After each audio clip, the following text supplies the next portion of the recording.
क्या आप जानते हैं इस धरती पर 8 ऐसे व्यक्ति हैं जो आज भी जीवित हैं, जिन्होंने मृत्यु को भी पराजित कर दिया है। आज की इस वीडियो में हम जानेंगे कि वे 8 चिरंजीवी कौन हैं और अमर कैसे हुए। नमस्कार मित्रों, आपका स्वागत है आपके अपने चैनल श्री श्री प्रभु जी में। अगर अभी तक आपने चैनल को सब्सक्राइब नहीं किया है तो कृपया कर लें, ताकि आपको ऐसी वीडियोस देखने को मिलती रहें। पहला चिरंजीवी है अश्वत्थामा। महर्षि द्रोण के पुत्र अश्वत्थामा ऋषिवर द्रोणाचार्य के समान तेजस्वी, पराक्रमी और अद्वितीय योद्धा था। उसे जन्म से ही भगवान शिव का अंशा अवतार माना गया है। महाभारत युद्ध के अंत में जब कौरव पक्ष पराजित हो रहा था, अश्वत्थामा ने क्रोध में आकर रात्रि में पांडवों के शिविर पर आक्रमण कर दिया और पांडव पुत्रों का वध कर दिया। उसके इस कृत्य से धर्म का उल्लंघन हुआ।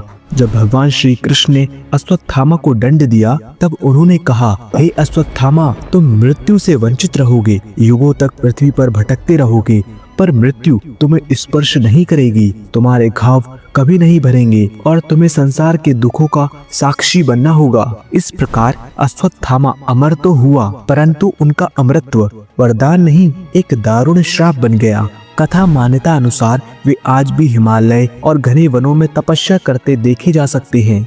दूसरे चिरंजीवी हैं महाबली। राजा महाबली श्री हरि भक्त प्रहलाद के पौत्र और विरोचन के पुत्र थे। वे दान, सत्य और धर्म के लिए प्रसिद्ध थे। जब देवताओं और असुरों में संघर्ष हुआ, तब महाबली के तेज से तीनों लोक प्रभावित हो उठे। देवताओं की प्रार्थना पर भगवान विष्णु वामन अवतार धारण कर पृथ्वी पर अवतरित हुए।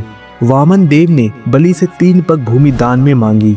जब बलि ने सहर्ष स्वीकार किया, तब वामन देव ने अपने विराट रूप से तीनों लोक नाप लिए। बलि ने वचन से पीछे ना हटते हुए स्वयं को अर्पित कर दिया। तब भगवान विष्णु ने प्रसन्न होकर कहा, हे बलि, जब तक यह पृथ्वी और ब्रह्मांड विद्यमान है, तुम जीवित रहोगे, सत्य और दान के आदर्श बनकर लोकों पर दृष्टि रखोगे। आज भी महाबली पाताल लोक के अधिपति हैं और हर वर्ष ओणम पर्व पर उनका स्मरण किया जाता है। तीसरे चिरंजीवी हैं वेद व्यास। वेद व्यास, जिन्हें कृष्ण द्वैपायन भी कहा जाता है, ऋषि पराशर तथा माता सत्यवती के पुत्र थे। उन्होंने वेदों को 4 भागों में विभाजित किया था, ऋग्वेद, यजुर्वेद, सामवेद, अथर्ववेद। व्यास जी ने ही महाभारत की रचना की तथा अनेक दर्शनों की स्थापना की थी। उनकी तपस्या, बुद्धिमत्ता और आध्यात्मिक शक्ति के कारण उन्हें अमृत प्राप्त हुआ। कहा जाता है कि वे आज भी बद्रीनाथ के समीप तपस्या कर रहे हैं और पृथ्वी पर धर्म वृद्धि के लिए कार्यरत हैं। चौथे चिरंजीवी हैं हनुमान जी। भगवान शिव के अंश से जन्मे हनुमान जी को चिरंजीवी होने का वर स्वयं माता सीता ने प्रदान किया है। लंका विजय के बाद प्रभु श्री राम ने कहा, हे हनुमान, जब तक इस पृथ्वी पर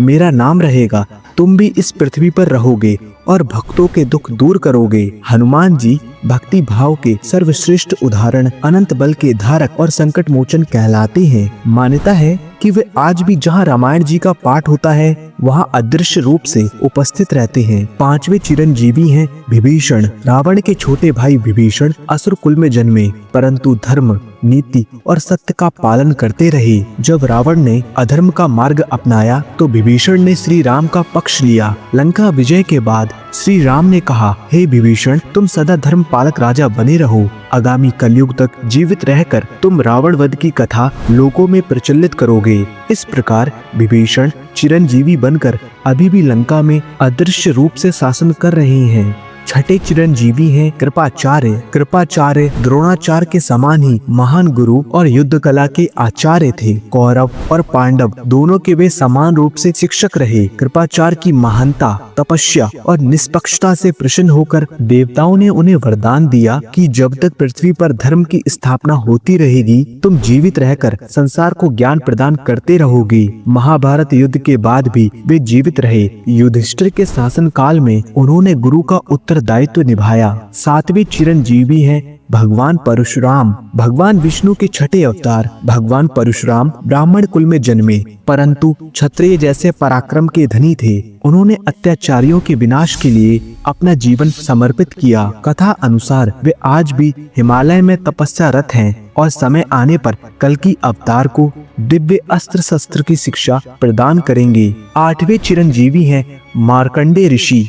मार्कंडेय ऋषि महान तपस्वी मृकंड ऋषि के पुत्र थे। वे जन्म से ही अल्प आयु थे। उन्हें केवल 16 वर्ष की आयु प्राप्त थी। जब उनकी आयु पूरी होने लगी तब स्वयं यमराज उन्हें लेने आए, परंतु बालक मार्कंडेय उस समय शिवलिंग का गहन ध्यान कर रहे थे।